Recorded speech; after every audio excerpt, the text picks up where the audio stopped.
الحمد لله كفى وسلام على عباده الذين اصطفى أما بعد فأعوذ بالله من الشيطان الرجيم بسم الله الرحمن الرحيم إنا أعطيناك الكوثر فصل لربك وانحر إن شانئك هو الأبتر صدق الله العظيم مرتبة درود شريف পড়িনাই সাল্লাল্লাহু আলা সাইয়্যিদিনা মাওলানা মুহাম্মদ وعلى آله وأصحابه وسلم صلى الله على سيدنا ومولانا محمد وعلى آله وأصحابه وسلم بلغ العلا بكماله كشف الدجى بجماله حسنت جميع خصاله صلوا عليه بلغ العلا بكماله كشف الدجى بجماله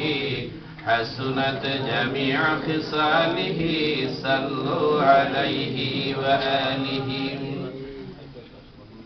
شمس العلماء আল্লামা ফুলতলি সাহেব কিবলা রাহমাতুল্লাহ আলাইহি পঞ্চম ইসালে সওয়াব মাহফিলের সম্মানিত সভাপতি, উপস্থিত উলামায়ে কেরাম, আঞ্জুমানে আল ইসলাহ এর সর্বস্তরের কর্মী, সমর্থক, শুভাকাঙ্ক্ষী এবং আল্লামা সাহেব কিবলা রাহমাতুল্লাহি আলাইহির মুরিদান, মুহিব্বিন, মুতাআল্লিকিন সহ সর্বস্তরের শ্রোতামণ্ডলী, মহান আল্লাহ তাবারাকা ওয়া তাআলার আলিশা দরবারে শুকরিয়া আদায় করছি যে মহান রব্বুল আলামিন আল্লাহর এক ওলির স্মরণে আজকে এই মসজিদে আমাদেরকে জমায়েত হওয়ার তৌফিক দিয়েছেন, আলহামদুলিল্লাহ।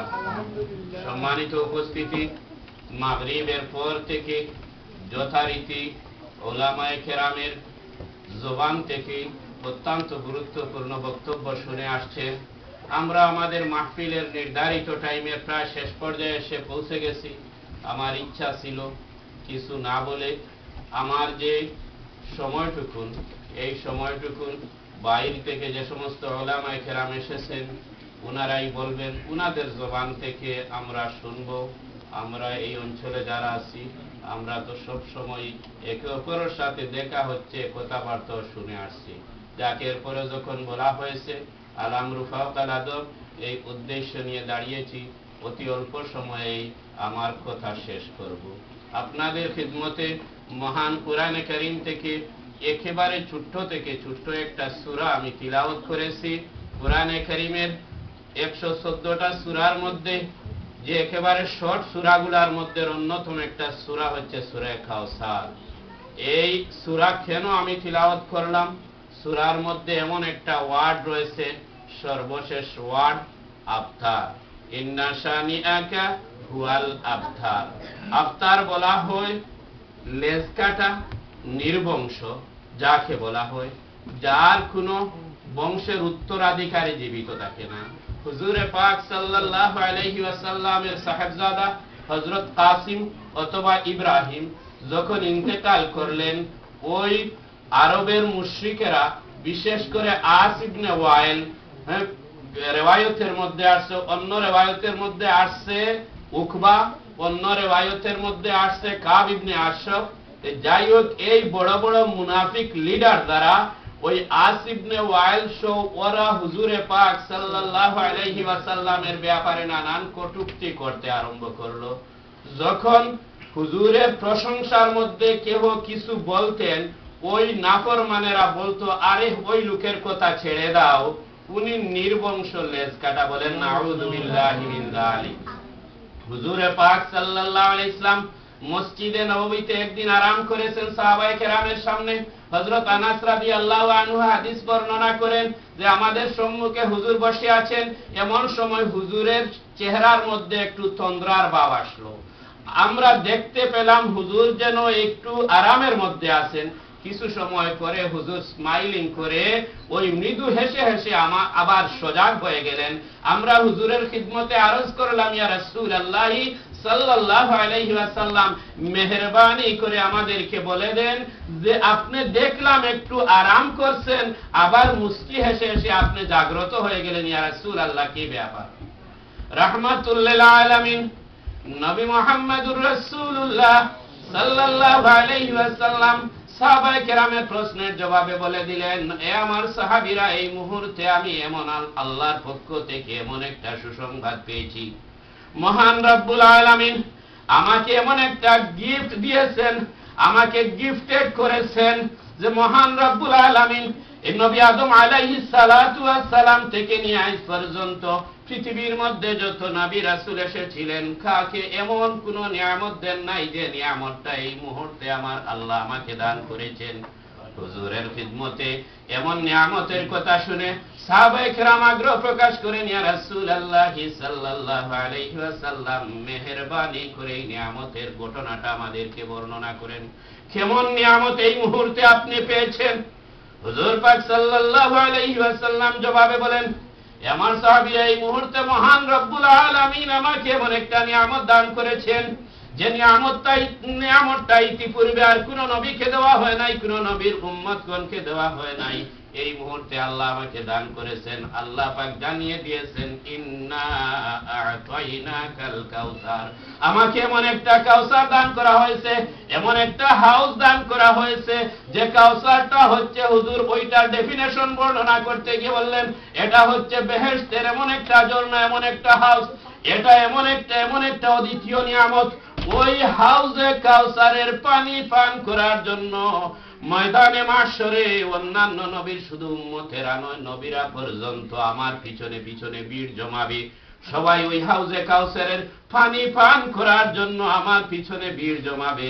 সাহাবায়ে কেরাম প্রশ্ন করেন, ইয়া রাসূলুল্লাহ সাল্লাল্লাহু আলাইহি ওয়াসাল্লাম, এই হাউজে কাউসারের পানি পান করার জন্য যখন সবাই ভিড় জমাবে, নবীরা ভিড় জমাবে, উম্মতেরা ভিড় জমাবে, ওই হাউজে কাউসারটা কেমন হবে? হুজুর শর্টলি ওর ডেফিনেশন বর্ণনা করে দিলেন যে ওই হাউজে কাউসারের এত সংখ্যক অধিক পেয়ালা হবে যে সবাই পরিতৃপ্ত সহকারে পান করার জন্য আকাশের দিকে নজর করে দেখো, আকাশের মধ্যে যত তারকা রয়েছে এর চাইতে অধিক সংখ্যক ওই হাউজে কাউসারের পেয়ালা হবে। আমি যাদেরকে পছন্দ করব, যেহেতু ওইটার মালিক হচ্ছি আমি, আমার মওলা আমাকে ওইটার মালিক বানিয়ে দিয়েছেন, আমি যাকে পছন্দ করব তাকে আমার নিজ হাতে ওই কাউসার থেকে পানি পান করাবো।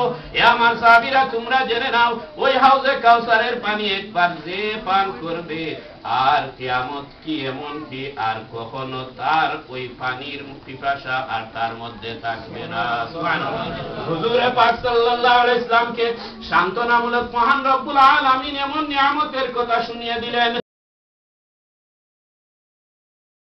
নাফরমানেরা, মুনাফিকেরা হুজুর পাক সাল্লাল্লাহু আলাইহি ওয়াসাল্লামকে নির্বংশ বলে তারা তিরস্কার তুচ্ছ-তাচ্ছিল্য করত। আল্লাহ পাক পরওয়ারদিগারে আলম তার বন্ধুকে জানিয়ে দিলেন, বন্ধু মুঠেও চিন্তা করবেন না, কাসিম ইন্তেকাল করেছেন, ওরা কোনো সন্তান নাই, কে আপনার নাম নেবে? আপনার নাম নেওয়ার জন্য এই পৃথিবীতে লোকের কোনো অভাব হবে না। শুধু এই দুনিয়াতে নয়, বরং ওই ডে অফ জাজমেন্টে পর্যন্ত অসংখ্য গণিত নবী রাসূলরা, ওনাদের উম্মতেরা পর্যন্ত আপনাকে তালাশ করতে থাকবে, আপনার কিছু অনুসরণ করতে থাকবে। পৃথিবীতেও এক নয়, অসংখ্য অগণিত লোকেরা আপনার নাম নিবে, আপনাকে স্মরণ করবে। তারা কেন স্মরণ করবে না? যেহেতু আমি আপনার নামটাকে এই জমিনের মধ্যে, শুধু জমিনে নয়, দুনিয়া আখিরাতে ওয়ারাফা'না লাকা যিকরাক, আপনার নামটাকে উঁচু করে দিয়েছি। সুবহানাল্লাহ।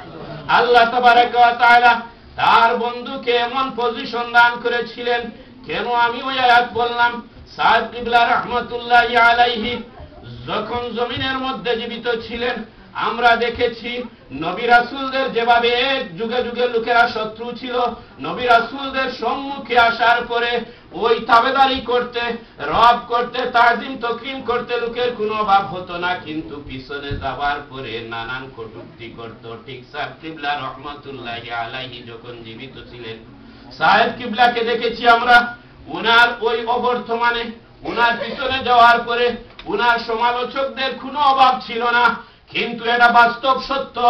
আউলিয়া কেরামের সম্মুখে আসার পরে আর কেউ আউলিয়া কেরামের বিরোধিতা করার সাহস পায় না, কারণ আল্লাহ তাবারাকা ওয়া তাআলা তাদের ওই চেহারার মধ্যে যে নুরানি পাওয়ার দিয়েছেন, ওই পাওয়ারের বলে ওই যত বড়ই শত্রু হয়ে থাকুক না কেন, সম্মুখে আসার পরে আর কোনো দুর্নাম করার, কোনো কটূক্তি করার সাহস পায় না। সাহেব কিবলা রহমাতুল্লাহ আলাইহির সম্মুখে যখন আপন থেকে আপন শত্রু লোকেরা পর্যন্ত আসতো, আসার পরে আর সাহেব কিবলাকে সম্মান না করে কোনো ব্যবস্থা থাকতো না। এটা হচ্ছে আউলিয়া কেরামের বৈশিষ্ট্য। ইত্তাকু ফিরাসাতাল মুমিনিন ফাইন্নাহু ইয়ানজুরু বিনুরিল্লাহ। অতএব আউলিয়া কেরামের কেরামত এটা বরহক সত্য, এটা এর মধ্যে কোনো ডাউট নাই। মুহতারাম হাজিরিনে কেরাম, ওই যে সাহেব কিবলা কোথায় কোথায় আমরা বলছি, আমরা শুনতাম অনেক সময় ওই অনেক লোকেরা ওই ওয়ার্ডটা নিয়ে পর্যন্ত হাসি তামাশা করত, কিন্তু আমরা তো আমাদের হৃদয়ের অন্তরের অন্তঃস্থল থেকে শ্রদ্ধার সাথে সাহেবের নাম উচ্চারণের পরপরই ওই ওয়ার্ডটা বলে দিতাম কিবলা। কিন্তু যারা দেখতাম সমালোচনা করত, তারাও সময় সুযোগে যখন কথা বলার সুযোগ হতো সাহেব কিবলার সম্মুখে, তখন তাদের জবান যে ওই ওয়ার্ডটা উচ্চারিত হতো।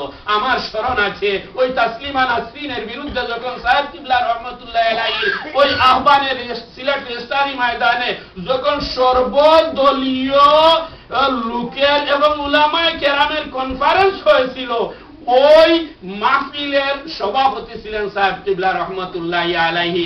একেবারে বড় বড় ওই কৌড়িয়া শেখ সাহেব এবং আরো যারা সাহেব কিবলার সামনে বেয়াদবি করে সাহেব কিবলার অবর্তমানে, তারাও সেদিন আমরা শুনেছি তাদের প্রত্যেকের বক্তব্যের মধ্যে সাহেব কিবলাকে এত তাজিম এবং তকরিম করেছে, তারা সাহেব কিবলার নামের পরপরই কিবলা শব্দ বলেছে। সেদিনই আমরা বলেছি যে ওঠা নিয়ে আর ওদের বলার কোনো ইখতিয়ার নাই, কারণ তারাই সাহেব কিবলাকে এত সম্মান করেছে এবং রেসপেক্টের সাথে ওই ওয়ার্ড তারা বলেছে। অতএব মুহতারাম হাজিরিনে কেরাম, সাহেব কিবলা পৃথিবীতে ছিলেন, চলে গিয়েছেন, কিন্তু উনার আদর্শ পৃথিবীর মধ্যে রেখে গেছেন।